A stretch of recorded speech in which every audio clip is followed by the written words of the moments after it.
So in all the presentations, we've seen a number of pillars of both urban education like Roger, but also of this issues of countercurrents of global urbanization. So we've seen different situations of precarity, of threat from various real estate schemes, and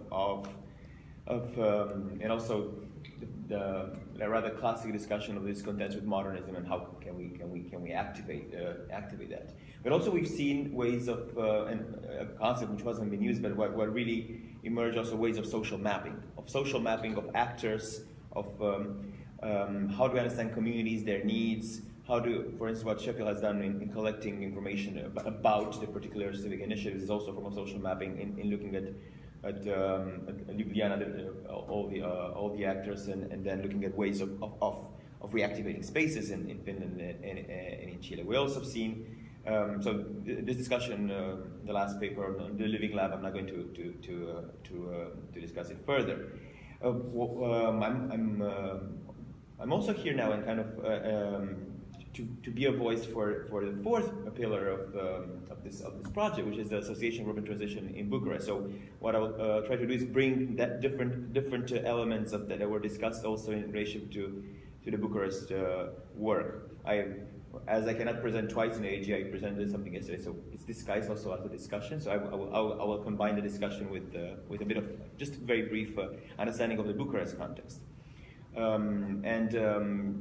Bucharest is in this system brings to a more, let's say, radical sense another societal issue, and that's how do we work in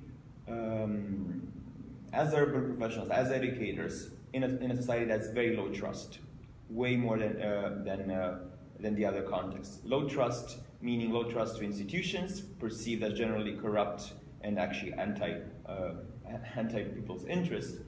On the other hand, low trust between people themselves after a dictatorial system which really, through secret policing and other forms, really kind of eroded all forms of working together. And actually, this is where I want to go back to Chile, because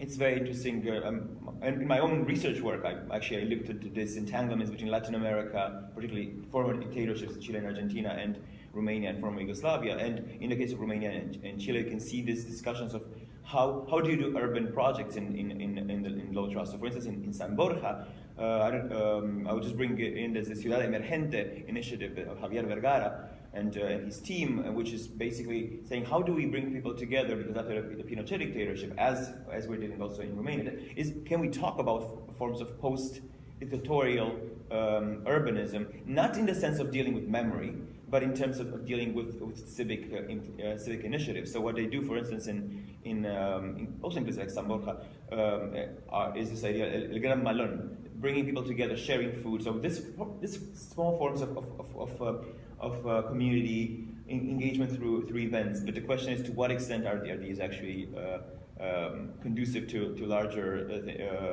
transformation? They're just mild catalysts, and this is what we also did in Bucharest. Just to introduce the association. As you can see, this is not a university. Why? Because as opposed to Sheffield, which has been dedicated to both the university historically and the department specifically to working with communities, in Bucharest, universities are still quite removed, and particularly the University of Architecture has still this modernist understanding of its role as kind of the makers of space, while the people's voices are not important because they're not experts, and it's quite dismissive, and there are many moments of being dismissive. So people from that university created actually this separate NGO, which is actually trying to communicate what planning is and trying to empower different communities. So this Association for Urban Transition, one of the victories of the project so far has been that the university has accepted to create in the future a unit which, on the model of Sheffield, actually will be a more interesting community work. But again, it's quite a political struggle because of the understanding of the city.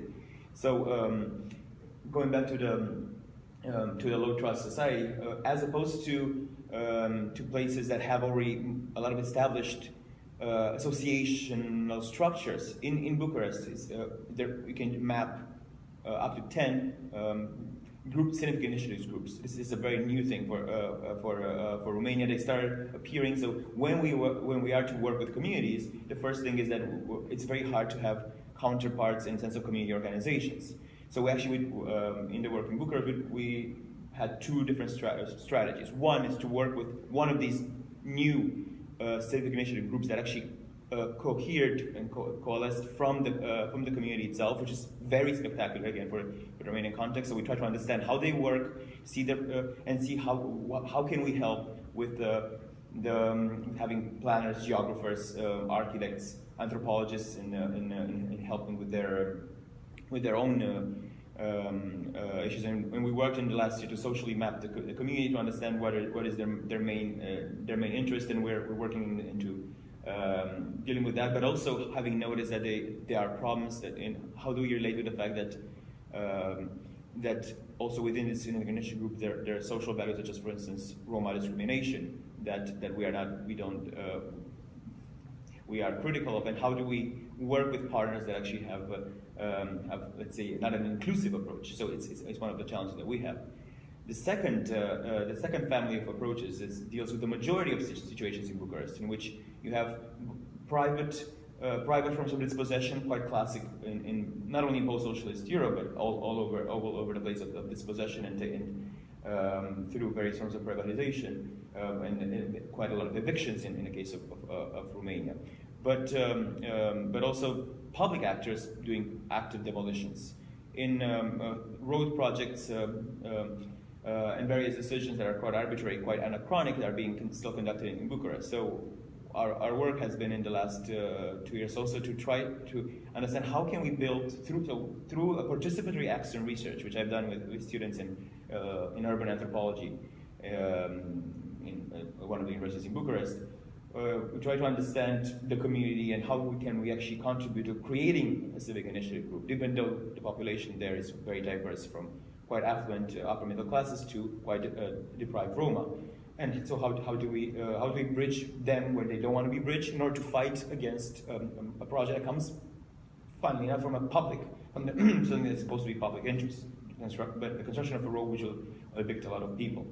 So how do we did that also with a fellowship program, which is inspired by the Life Works project of Sheffield, in which we brought geographers, anthropologists, architects working together with the community in an experimental pedagogy way to understand both places. And also it brought in the teaching, for instance, in my own teaching in class, it brought this dilemma whether students who really want to take part into applied or engaged forms of anthropology or critical and participatory action research geography, whilst some of them are not comfortable. And of course, how do we deal with that?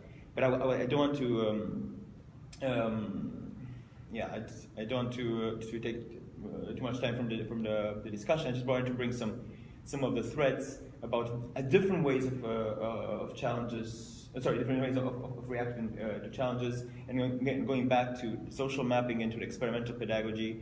This is just a prompt and to the discussion. And the big question that we are now in the project is how do we actually understand and define indicators of change, and how do we evaluate that? So your thoughts are very welcome. And maybe we can have them over a coffee. So thank you.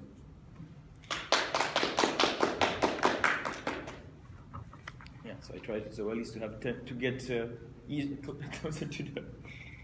So we go for a coffee and debate, or yeah. So no, because this way we